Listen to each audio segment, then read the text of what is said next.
사랑하는 성도님들, 새해 첫 주일입니다. 우리에게 새로운 날과 또 새해 첫 주일을 주신 하나님께 영광과 또 감사와 찬양을 올려드립니다. 제가 늘 반복해서 말씀드리는 것처럼 우리가 지금 예배를 드리고 있는 이 주일은요, 하나님께서 우리에게 복을 주시겠다고 약속하신 날입니다. 그래서 2025년 이 새해 한 해도 이 주일을 소중하게, 이 주일 예배를 소중하게 여기셔서 우리 교회에, 또 여러분들의 각자의 삶에, 여러분들 각자의 가정에 주님께서 예비하신 은혜와 복의 충만함을 경험하시는 2025년 한 해가 되시기를 우리 주님의 이름으로 간절히 축복합니다. 여러분, 하나님은 성경 도처에서 정말 우리의 삶에 복을 주시기를 원하시는 분으로 소개되고 있습니다.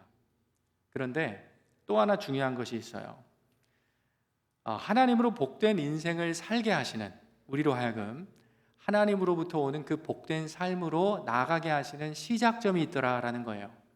근데 그 시작점이 언제냐? 우리가 하나님께 경배하고 그분을 예배하는 예배의 자리라고 말씀을 합니다. 여러분, 하나님은 우리가 일상 속에 언제나 그분과 함께 만날 수 있지요. 그러나 우리 하나님께서는요, 하나님이 친히 정하신 시간과 공간 속에서 우리와 특별한 만남 갖기를 원하시는 하나님이십니다. 그래서 구별하신 시간과 공간을 우리를 위해 마련해 두셨어요. 그날이 언제냐? 바로 예수 그리스도의 부활의 날, 오늘 주일이고요. 그 성일에 함께 온 성도들이 모여서 주님을 예배하는 이 예배의 자리라는 거예요.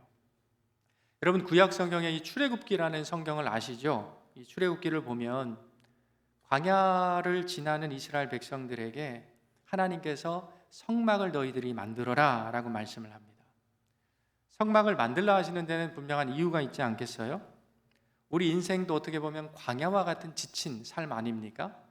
이 사람들이 주님 안에서 믿음의 성장을 위해 훈련받는데 이 광야에 지친 백성들을 하나님께서 너희들이 만드는 그 성소에서 만나겠다 말씀하시는 거예요. 특별히 성소 안에 가장 깊숙한 은밀한 곳, 이 지성소 안에 두신 시은좌, 이름 자체가 은혜를 베푸는 곳이다 라는 의미를 가지고 있는데요, 그 시은좌에서 하나님이 구별해 두신 그곳에서 너희들을 만나고 내가 너희들에게 주고자 하는 은혜와 복을 베풀겠다, 우리 주님이 약속해 주셨다라는 겁니다.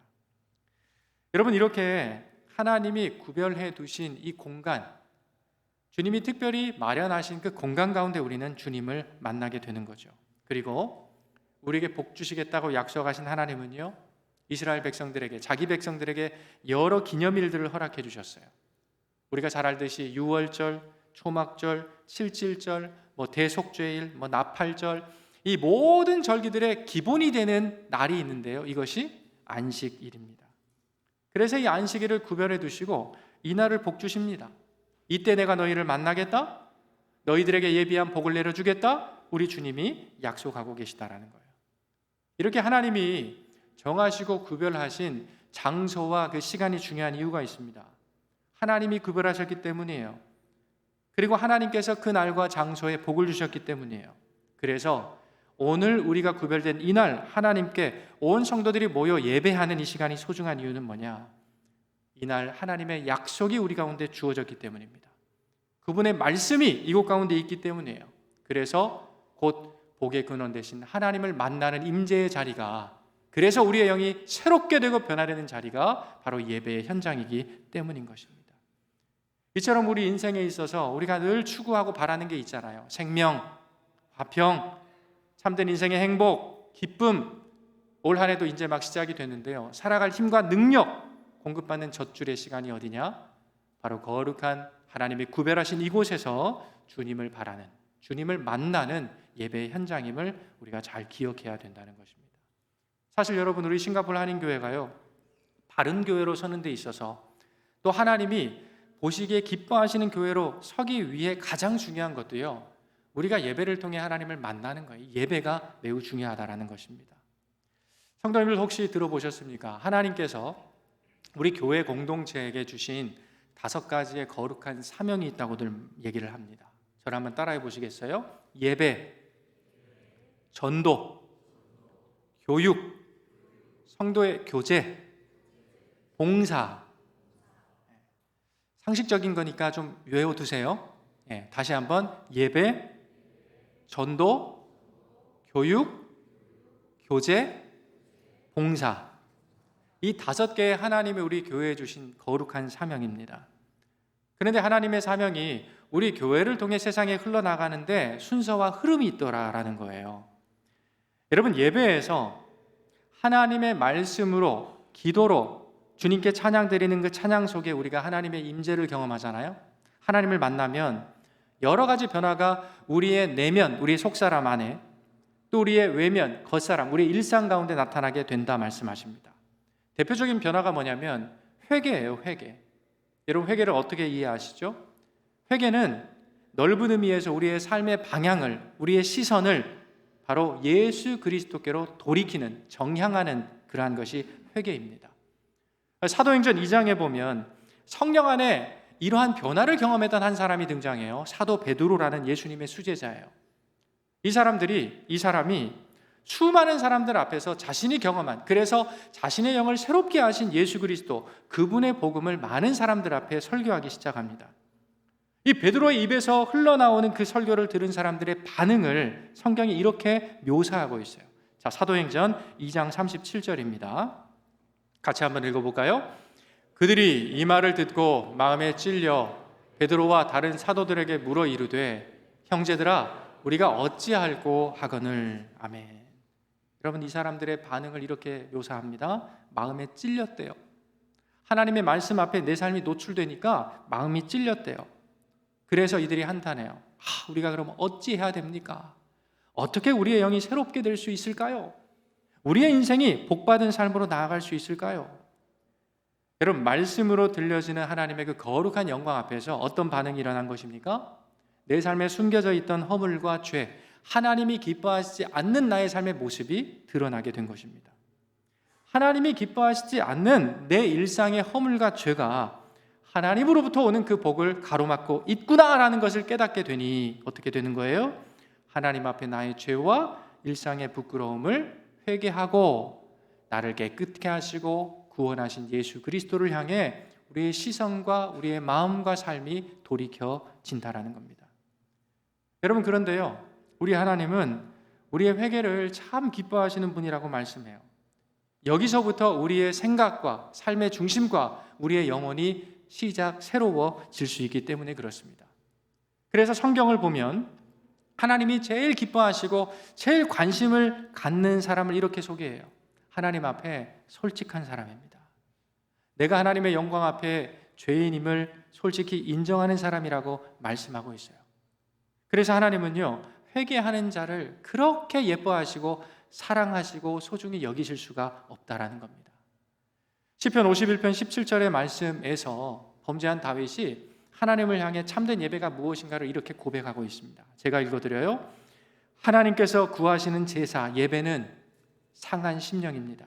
하나님이여, 상하고 통회하는 내 마음을 주께서 멸시하지 아니하실 것입니다. 여러분, 하나님이 진정으로 받으시기를 원하시는, 기뻐하시고 바라시는 우리의 예배 무엇이라고요? 그것은 하나님을 향한 솔직한 우리의 삶의 고백, 상한 심령, 상하고 통회하는 마음, 그래서 하나님을 향해 배고파하고 주님을 갈망하는 그런 예배라고 말씀하고 있다는 것입니다. 그래서 하나님께서는요, 이러한 자들을 어떻게 다루시느냐? 요한일서 1장 9절의 말씀입니다. 만일 우리가 우리의 죄와 허물을 자백하면 그는 미쁘시고 의로우사 우리 죄를 사하시며 우리를 모든 불의에서 어떻게 하십니까? 깨끗하게 하실 것이요.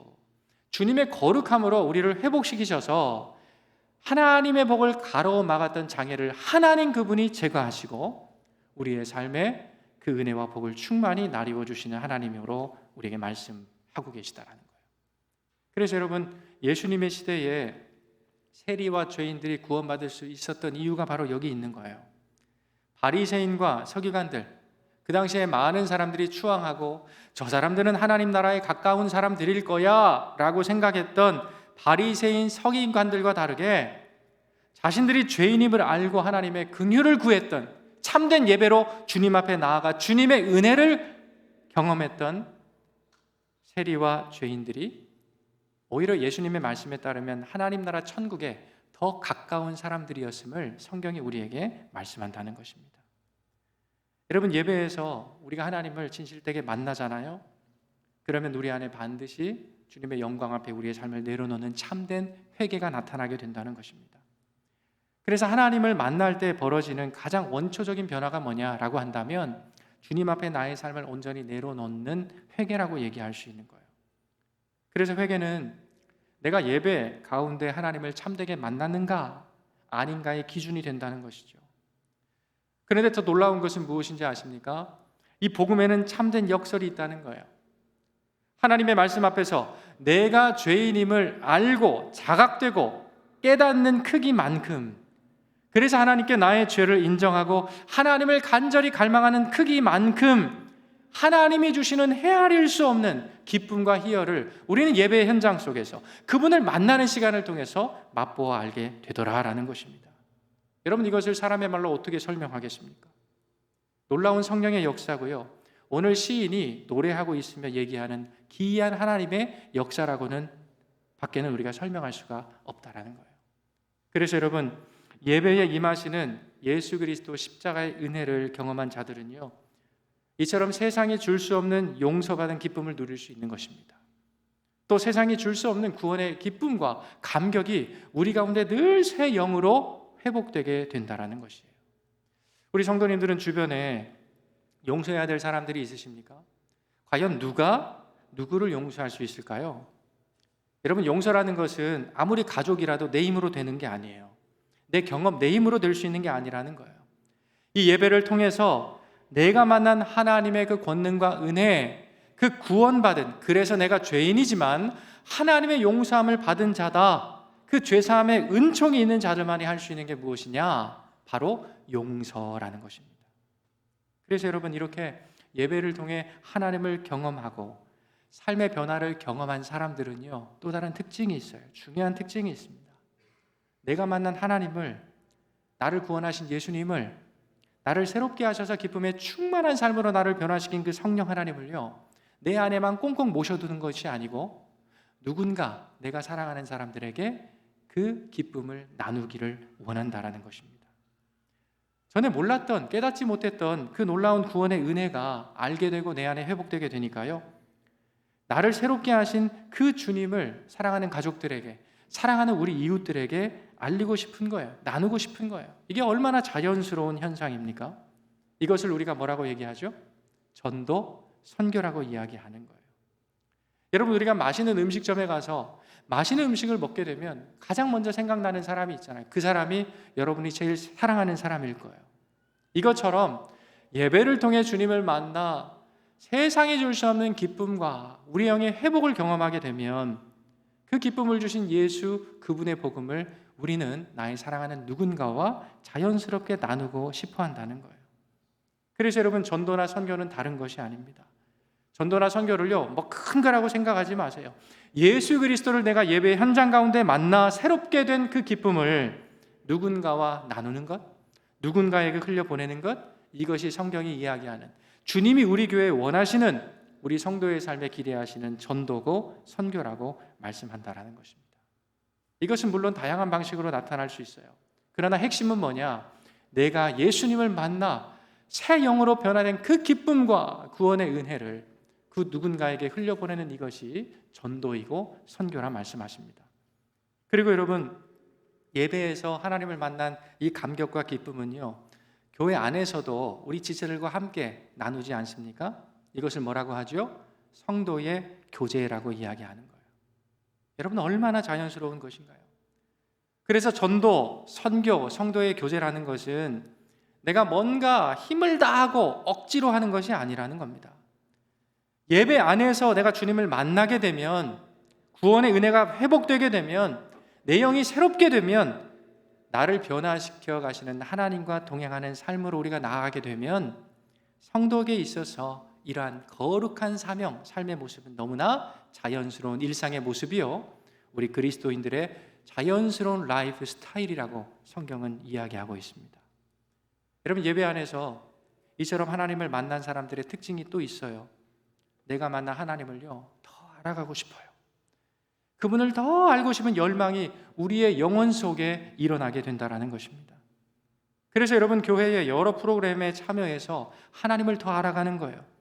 교회가 끊임없이 성도님들에게 교육과 양육의 과정을 제공하는 이유가 바로 여기 있다는 것입니다. 성경을 통독하고 새벽 기도회를 하고 우리가 다양한 프로그램을 통해서 다양한 성장을 위한 프로그램에 참여해 하나님을 알아가는 그 열망을 우리가 충족하기 위해서 교회가 이러한 일들을 제공한다는 거예요. 그리고 여러분, 마지막으로 아직 예수를 모르는 사람들에게, 예수님을 보지 못하는 사람들에게 예수님은 사랑이시다, 세상을 여전히 사랑하신다, 그분의 사랑의 충만함을 보여주고 나타내기 위해 예수를 닮아가는 과정에 있는 우리 성도들이 어떻게 해요? 예수님의 사랑을 세상을 향해 흘려보내고 나타내는 방식이 무엇입니까? 바로 봉사인 것입니다. 이처럼 교회에 주신 하나님의 5가지의 거룩한 사명은요, 그 기초, 이 사명들이 발현되어지는 그 기초에 하나님을 만나는 예배가 있다는 것을 우리는 기억해야 됩니다.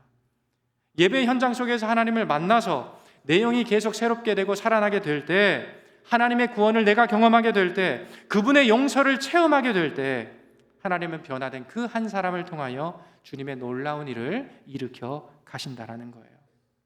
여러분, 하나님을 지극히 사랑했던 우리 신앙의 선배 중에 A.W. 토저라는 분이 계세요. 저는 이분의 책을 많이 읽어봤는데요, 이분이 얘기했던 이 한 구절의 이야기가 제 생각과 마음에 아직도 잘 박혀 있습니다. 한번 들어보시겠어요? 성령 하나님은 교회의 건물이나 시스템에 부어지는 것이 아니라 한 사람에게 부어진다. 그럼 다시 한번 들어보세요. 성령 하나님은 교회의 건물이나 규모나 시스템에 부어지는 것이 아니라 하나님을 갈망하는 한 사람에게 부어진다 이야기합니다. 여러분, 성령 하나님은요, 하나님과의 만남의 자리인 예배를 통해서 하나님을 만나고 그분 안에 변화된 한 사람을 통해 일하시고, 그 사람을 통해 교회가 교회되게, 예배가 예배되게 하나님의 복과 은혜가 세상을 향해 흘러가도록 역사하신다 말씀하는 것입니다. 이것이 교회를 교회되게 하신 하나님이 정하신 원리라는 거예요. 오늘 우리가 읽었던 시편 98편도 여러분 한번 보십시오.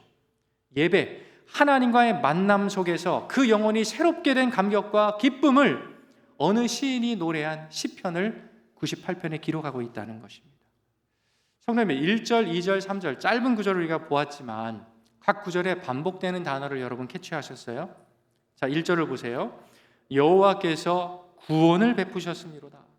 2절입니다. 여호와께서 그의 구원을 알게 하시며. 3절이에요.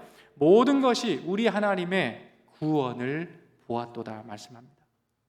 시인이 지금 하나님을 이토록 노래하고 찬양하는 이유가 무엇이냐라는 거예요. 그는 보았어요. 알았어요. 자신에게 그 놀라운 구원을 베푸신 그 하나님의 은혜를 그는 맛보아 알았기 때문이에요. 그래서 가만히 있을 수가 없어요. 온 열방을 향해 나를 구원하신 그 놀라운 주님의 구원을 지금 선포하고 있는 것입니다. 여러분, 하나님이 우리 성도님들 일상 가운데 참 많은 복을 주셨는데, 여러분들은 하나님께서 내게 주신 가장 큰 복이 무엇이라고 생각하십니까? 그것은 바로 우리의 영혼과 우리의 삶을 구원하신 하나님의 구원인 줄로 믿습니다. 죄와 허물로 죽었던 나를 하나님이 그의 오른손과 거룩한 팔로 구원해 주신 이 일, 이것이 바로 교회가 이 땅 가운데 존재하는 이유고요, 하나님의 구원을 맛보고 세상에 전하는 우리 교회에 주신, 성도에게 주신 진정한 사명이라는 거예요. 여러분, 그래서 98편을 지은 이 시인은요, 이 일로 하나님 만난 그 기쁨을 온 세상을 향해 노래하고 있어요. 하나님께 영광과 찬송을 올리고 있습니다. 그런데 1절 말씀을 보게 되면 이 사람은 그 감격과 기쁨을 지금 무엇으로 노래하고 있는가라는 거예요. 그는 이렇게 고백합니다. 새 노래로 여호와께 찬송하라. 우리 성도님들을 향해 선포하고 있어요. 새 노래로 여호와를 찬송하라고 지금 이야기하고 있습니다. 여러분, 여기서 얘기하는 새 노래는 뭔가 유명한 가수가 새롭게 작곡된 리프레시한 새로운 노래로 노래한다는 의미를 갖고 있지 않아요. 저는 가끔 제가 굉장히 익숙하게 알고 있는 찬양을 홀로 부르면서 눈물을 지을 때가 있거든요. 굉장히 이성적인 사람 같이 보이시죠? 그러시면 상당히 부드러운 사람입니다. 오해하지 마십시오. 여러분, 우리가 송구영신 때도 301장 부르셨잖아요. 지금까지 지내온 것. 그러면서 눈물 지은 분들 계시지 않습니까? 그런데 부르고 또 불러도요, 새 노래가 아니에요. 헛노래예요. 그럼에도 불구하고 그 주님의 은혜에 감사해서 우리가 눈물 지을 때가 있다라는 거예요. 어찌 나 같은 사람이 구원을 받았지? 그 하나님의 구원, 그 기이한 놀라운 일이 감사하고 감격되어서 찬양을 부르는 동안 우리의 눈시울이 뜨거워질 때가 있더라라는 거죠. 이것을 지금 시인은 새노래라고 얘기하는 것입니다. 새로 만들어서 많은 사람 앞에서 첫 손을 버는 그런 새노래가 아니라 하나님의 구원을 내가 깨달아 알아. 하나님과의 만남에서 새로워진 내 새 영으로, 내 영으로 주님을 부르는 그 노래로 여호와를 찬양하자 지금 선포하고 있는 거예요. 여러분, 시인이 지금 새로운 영으로 하나님을 찬양하는 분명한 이유가 있지 않겠습니까? 1절을 한번 읽어볼게요. 새 노래로 여호와께 찬송하라. 그는 기이한 일을 행하사 그의 오른손과 거룩한 팔로, 여러분 보세요, 자기를 위하여 구원을 베푸셨음이로다 라고 말씀하고 있습니다. 여기 보면 하나님의 구원의 특징을 우리에게 얘기해 주고 있어요. 하나님의 구원은요, 저와 여러분을 위한 구원이 아니라 하나님 자신과 하나님의 영광을 드러내기 위한 구원이라고 주님이 말씀하고 있다는 거예요. 여러분, 이 말이 무슨 의미일까요? 우리는 흔히 나의 구원을 하나님이 나를 위해 구원하셨다라고 이해하고 있지 않습니까? 하나님이 자신을 위하여 우리를 구원하셨다라는 이 문구에는요, 아주 중요한 의미가 담겨져 있습니다. 여러분, 한번 생각해 보세요. 하나님이 저와 여러분을 위해 구원하셨다면 우리의 구원의 기준은 누가 되는 거죠? 하나님이 아니에요. 내가 내 구원의 기준이 되는 것입니다. 그런데 우리의 삶은 어때요? 항상 변하잖아요. 하나님 앞에서 그러한 은혜를 받았음에도 변덕을 부리고 있잖아요. 이것이 우리의 기준이 된다면 우리의 구원은요, 한없이 불완전한 구원일 수밖에 없다라는 거예요. 항상 변하기 때문에 우리의 구원도 얼마나 불완전한 구원이냐라는 것입니다. 그런데 우리 하나님은 우리의 구원이 자기를 위한 구원이라고 말씀하고 있어요. 하나님 당신의 영광을 드러내는 구원이라고 지금 말씀하고 있다는 것입니다. 우리의 구원의 기준이 저와 여러분들이 아니고 바로 우리를 구원하신 하나님, 그분이 우리의 기준이라고 말씀하고 있는 거예요. 그래서 여러분, 변함없는 하나님, 변치 않은 그분의 사랑으로 그분의 오른팔과 거룩한 팔로 우리를 구원하신 그 하나님, 그분이 우리에게 주시는 그 구원은요, 세상 모든 것이 변해도 변하지 않는 그러한 구원이라는 것입니다. 여러분, 얼마나 든든합니까? 그 놀라운 기이한 일 속에 우리의 삶이 놓여져 있다라는 것이에요. 아무리 생각해도 이 세상에 가장 기이한 날에는 무엇인가? 바로 주님이 나를 구원하신 그 사건이기에 오늘 시인은 우리를 향해 시편 98편으로 하나님의 놀라운 구원을 지금 선포하고 있다라는 것입니다. 사랑하는 여러분, 이 시인의 노래가요, 어디로부터 나온 것이라고 생각하세요? 바로 2025년 우리에게 주신 이 표와 저는 관련이 있다고 생각해요. 그가 예배 가운데 하나님을 만난 거예요. 그래서 그의 영혼이 새롭게 된 거예요. 그래서 하나님이 그 변화된 한 사람을 통해 온 세상을 향하여 주님의 놀라운 구원의 노래를 부르게 하신 것입니다. 여러분, 이것이 교회를 교회되게 하시고 예배를 예배되게 하시고 성도를 성도되게 하시는 하나님의 원리인 줄로 믿습니다. 이 변화를 통해 교회는 세상을 구원해 나가는 하나님의 파트너로 더욱더 견고히 세워져 간다라는 거예요. 저는 정말 바라기는 이 시인의 노래가 2025년 주님 안에서 첫 주일로 시작하는 우리 성도들의 주님을 향한 외침, 평생의 노래 되기를 간절히 소망합니다. 우리 교회의 모습이 되기를 원한다라는 거예요. 자, 말씀을 좀 정리해 볼게요. 제가 오늘 첫 주일 이 말씀을 마치면서 이 앞에 여러분 한번 바라보시겠어요? 새 표가 적힌 현수막을 한번 보십시오. 예배를 새롭게, 내 영을 새롭게. 제가 송구 영신 예배 때 이 앞에 걸려있는 이 현수막을 보면서 가슴이 뛰었습니다.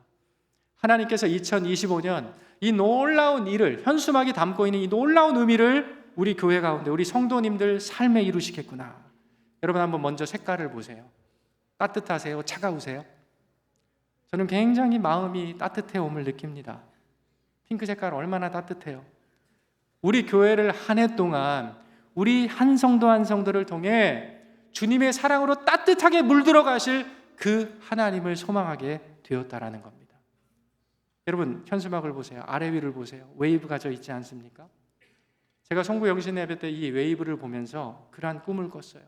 하나는 성령의 운행하심이 우리 교회 2025년 주님께서 함께 하셔서 아래 위로 우리 교회를, 우리 성도들의 삶을 주님께서 품고 인도하시겠구나. 또 하나는요, 이사야에 나왔던 말씀이에요. 거대한 바다 물결과 같이 보이지 않으십니까? 물이 바다를 덮음같이 여호와의 영광으로 충만한 우리 싱가포르 한인교회로, 그래서 주님을 알지 못한 세상을 향하여 예배를 새롭게 하시고 우리의 영을 새롭게 하시는 그 주님의 찬란한 영광 속에 우리 교회 밖에 주님의 영광을 흘려보내는 주님의 거룩한 파도치는 우리 싱가포르 한인교회로 주님께서 인도해 가시리라 라는 소망을 갖게 된 것입니다. 그리고 여러분, 이 모든 것을 이루시는 주님께서 오늘의 말씀처럼 우리의 예배를 새롭게 하시고요, 우리 각자의 영혼을 새롭게 하셔서 우리 교회가 새롭게 도약하는 2025년 영적 거인으로 일어서는 한 해로 이끄실 것을 기대하는 것입니다. 우리 성도님들도요, 그런 꿈을 좀 꾸셨으면 좋겠어요.